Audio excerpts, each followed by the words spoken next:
Jack, I'm really pleased you mentioned free speech. You're going to be talking a lot about that when you get out here for CPAC. Now, you're very close to Donald Trump. We remember, I think it was one of the rallies, I remember Donald Trump yelling out, "Where's Jack? Where's Jack? Bring Jack on up." So you're a popular guy with Trump. This is the #1 Trump show. We were there right at the beginning, unlike any other media in Australia, back in 2016. I want to ask you, you're close to Trump. And you may not be able to answer this now, but hopefully by the time we're speaking to you at CPAC, you will.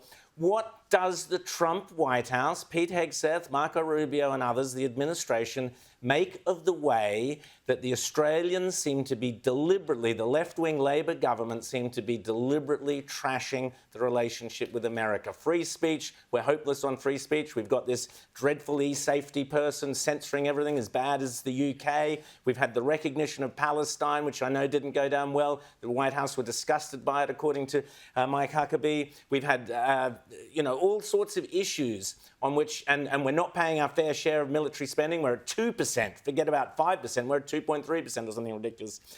You need to be able to tell us what the White House think about Australia and the absolute way in which our left-wing government is trashing its relationship with America, Jack. What are your thoughts at this point? Well, to me, it's inconceivable. You look at the shared history between the two countries. You look at the shared military cooperation through Five Eyes and intelligence sharing. You look at the shared military history going back to World War I, going back to World War II, and you really have to ask questions about where it is that the Australian government seems to be putting their eyes towards. They seem to be much more focused on having relations with Beijing than they do with Washington, D.C. And all of these moves that they're making again and again and again seem to be almost tongue-in-cheek, I don't know, thumbing their nose at the White House, because this president, he'll sit down with almost anyone, and you've seen him bring person after person. I was just up in Anchorage with him when he sat down with Vladimir Putin. So Putin was able to get a meeting before Australia. Yes. Well, on President Trump, the left has lost their minds in the last 48 hours, manufacturing this new narrative that his health is in crisis, that he's unfit for office. Tell me about that. Tell me about the manner in which his administration was undermined that first time around with the Russian collusion hoax. Are we going to see some consequences with that? Are we going to see people actually arrested and put in jail for undermining democracy in the way they did? And can you see another crisis being manufactured perhaps around his mental fitness or whatever else they're going to dream up?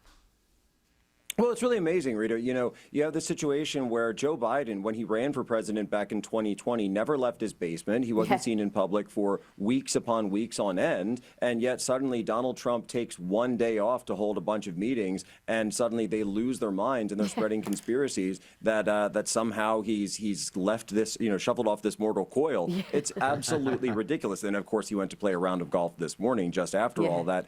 But and Joe Biden, again, spending 4 years shambling around the White House, barely able to hold a meeting after 5 in the evening. And we're told, oh, he's perfectly fine. He's the pinnacle of health. And we're completely crazy for even questioning it. Then, of course, the media makes a complete 180. And now you've got the likes of Jake Tapper from CNN coming out and saying, oh, we actually were asking questions all along. No, you weren't. You were there holding his hand the entire time, telling us that the emperor was fully clothed when he could all see that he was not. Look, when it comes to the Russiagate collusion hoax, everything that I'm hearing is that they're very, very serious about consequences for those who perpetuated this crime. And this was a crime against the American people, against the duly elected president of the American people in 2016, when the people of the states elected Donald Trump to be their president. And you had a conspiracy at the highest levels of government to effectively nullify the vote and nullify his ability to administer the country and effectuate the office of the executive, the president.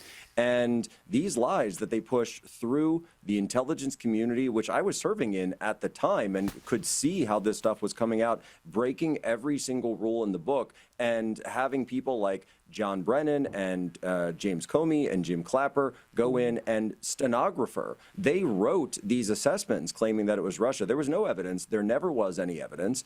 And what we're now seeing is there are very serious moves afoot from the Department of Justice and from federal prosecutors to bring cases against them. And Jack, I want to ask you too, because there's so much talk here.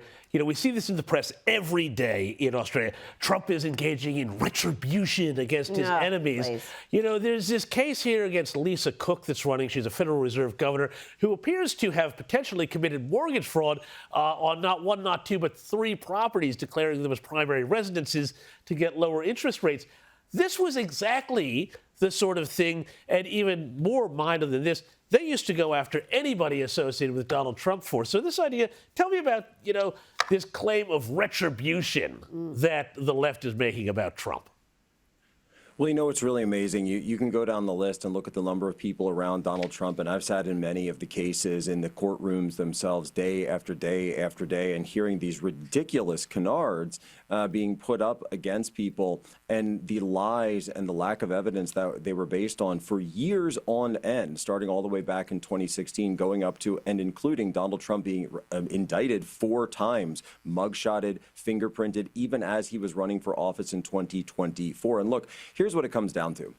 If there is no response to this, if there is no response and if there are no consequences for the people who perpetuated these crimes, then what's to stop them from doing it again? What's to stop them from doing it again when they get back in power or they have their deputies and their assets in place in other areas? They will simply do this again to any other conservative who attempts to run for office in the United States. And that is why a response is necessary. Look, it is a law of the universe. For every action, there is an equal and opposite reaction. And Jack, you'll be pleased to know that this show alone, out of every show in Australia back in 2016, was saying the Russian collusion thing was complete and utter rubbish. And we stuck to those guns throughout. Great to chat to you, Jack. We'll chat to you at CPAC. Can't wait to see you. Pack your bags. It's going to be a lot of fun and we're going to have a great time. And thanks so much for coming on Outsiders here today. That's Jack Posobiec. You can't wait to see him at CPAC. It's going to be terrific.